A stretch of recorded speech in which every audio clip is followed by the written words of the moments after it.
The girls flew about, trying to make things comfortable, each in her own way. Meg arranged the tea table. Jo brought wood and set chairs, dropping, overturning, and clattering everything she touched. Beth trotted to and fro between parlor and kitchen, quiet and busy, while Amy gave directions to everyone as she sat with her hands folded.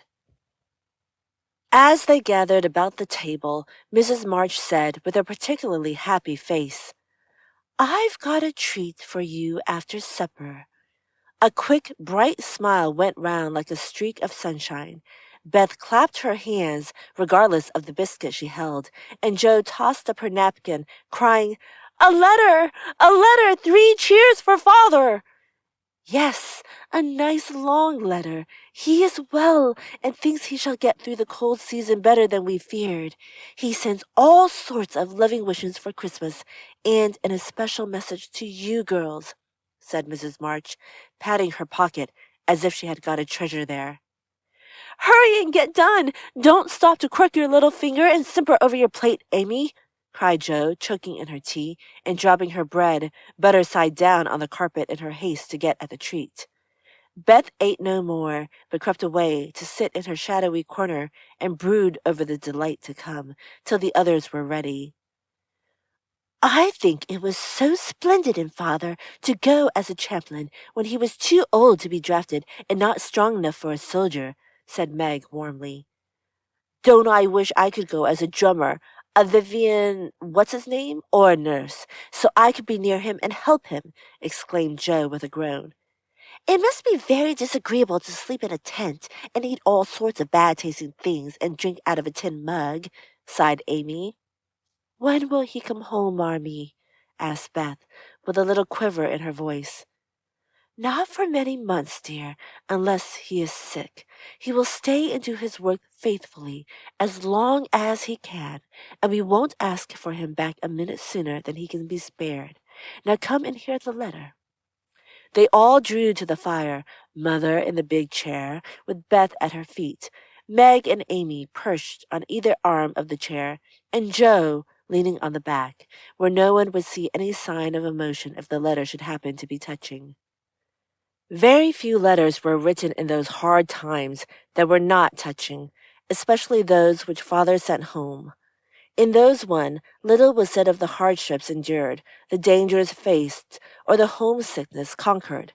It was a cheerful, hopeful letter, full of lively descriptions of camp life, marches, and military news, and only at the end did the writer's heart overflow with fatherly love and longing for the little girls at home.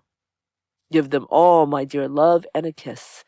Tell them I think of them by day, pray for them by night, and find my best comfort in their affection at all times. A year seems very long to wait before I see them, but remind them that while we wait we may all work, so that these hard days need not be wasted. I know they will remember all I said to them, that they will be loving children to you, will do their duty faithfully, fight their bosom enemies bravely, and conquer themselves so beautifully, that when I come back to them, I may be fonder and prouder than ever of my little woman." Everybody sniffed when they came to that part. Jo wasn't ashamed of the great tear that dropped off the end of her nose, and Amy never minded the rumpling of her curls as she hid her face on her mother's shoulder and sobbed out, "I am a selfish girl, but I'll truly try to be better so he mayn't be disappointed in me by and by." "We all will," cried Meg. "I think too much of my looks and hate to work, but won't any more if I can help it." "I'll try and be what he loves to call me, a little woman, and not be rough and wild, but do my duty here instead of wanting to be somewhere else," said Jo, thinking that keeping her temper at home was a much harder task than facing a rebel or two down south. Beth said nothing, but wiped away her tears with a blue army sock, and began to knit with all her might, losing no time in doing the duty that lay nearest her, while she resolved in her quiet little soul to be all that father hoped to find her when the year brought round the happy coming home. Mrs. March broke the silence that followed Jo's words by saying in her cheery voice, "Do you remember how you used to play Pilgrim's Progress when you were little things? Nothing delighted you more than to have me tie my piece bags on your backs for burdens, give you hats and sticks and rolls of paper, and let you travel through the house from the cellar, which was the city of destruction, up to the housetop, where you had all the lovely things you could collect to make a celestial city. What fun it was, especially going by the lions, fighting Apollyon, and passing through the valley where the hobgoblins were, said Joe. I like the place where the bundles fell off and tumbled downstairs, said Meg. My favorite part was when we came out on the flat roof where our flowers and arbors and pretty things were, and all stood and sung for joy up there in the sunshine, said Beth, smiling as if that pleasant moment had come back to her. I don't remember much about it, except that I was afraid of the cellar and the dark entry, and always liked the cake and milk we had up at the top. If I wasn't too old for such things, I'd rather like to play it over again, said Amy, who began to talk of renouncing childish things at the mature age of 12.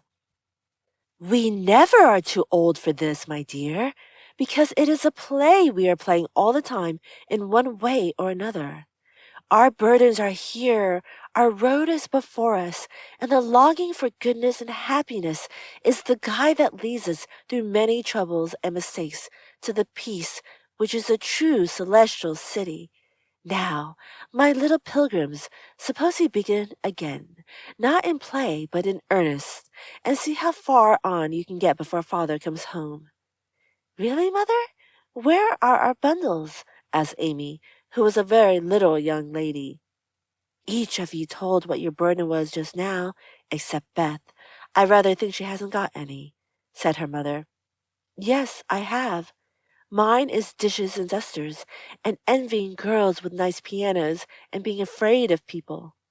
Beth's bundle was such a funny one that everybody wanted to laugh, but nobody did, for it would have hurt her feelings very much.